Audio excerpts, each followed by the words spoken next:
You're still watching the morning call here on Africanews. Now, in our second leading story, we head to Tunisia, where the parliament on Friday rejected the government's proposal by Prime Minister-designate Habib Jemli after months of negotiations between political parties to fill positions. Jemli, an independent who was nominated by the Islamist-inspired Ennahda party after it came out on top in the legislative polls in October, but failed to win enough seats to form a majority in the 217-seat chamber, and the MPs voted 134 to 72 against Jemli's proposed government of independent figures due to quote-unquote frictions between the parties over political appointments.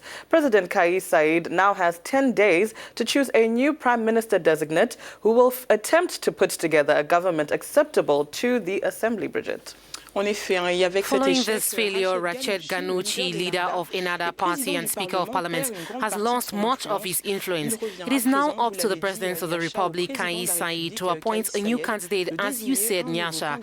And if he fails to do so by March 15th, he will be forced to dissolve the Assembly and call for new elections. And now to discuss this in detail, Africanews correspondent Massinissa Benlakehal now joins us from the capital, Tunis. Good morning and thanks for being with us. Tunisian MPs have rejected the government proposed by Prime Minister Habib Jemli. What explains this? Qu'est-ce qui explique d'après vous ce rejet?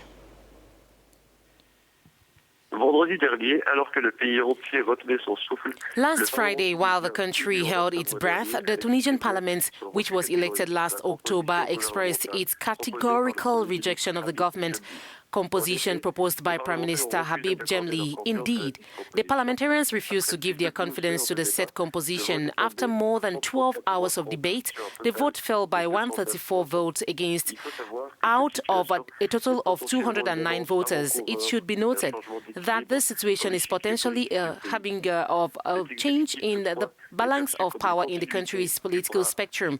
This executive, however, is seen as a continuation of the arm of the Islamist Ennahda party. Moreover, it will be recorded that instead of presenting a program, the Prime Minister has simply put forward the broad lines which are perceived as déjà vu in Tunisian politics without any vision.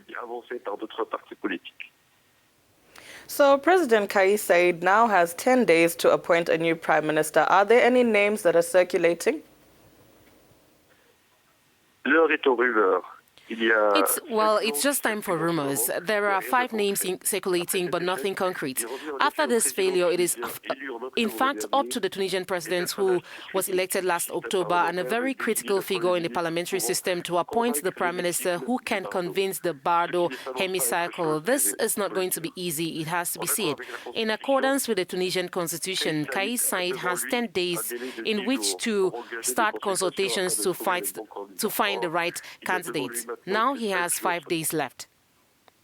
So for 3 months, Tunisia has been waiting for the first government of Kais Saied's presidency. What does the population make of the situation? The population is experiencing the situation, I should say, very badly, to tell you the truth, because this vagueness and deadlock is not helping the affairs of the country, which is in fine fettle on all fronts, as it is facing a very crucial economic situation, very high unemployment, and living conditions that continue to be deplorable. The population is also aware of the fact that if the head of state fails to form a government, the parliament will be underneath, which will complicate matters even more.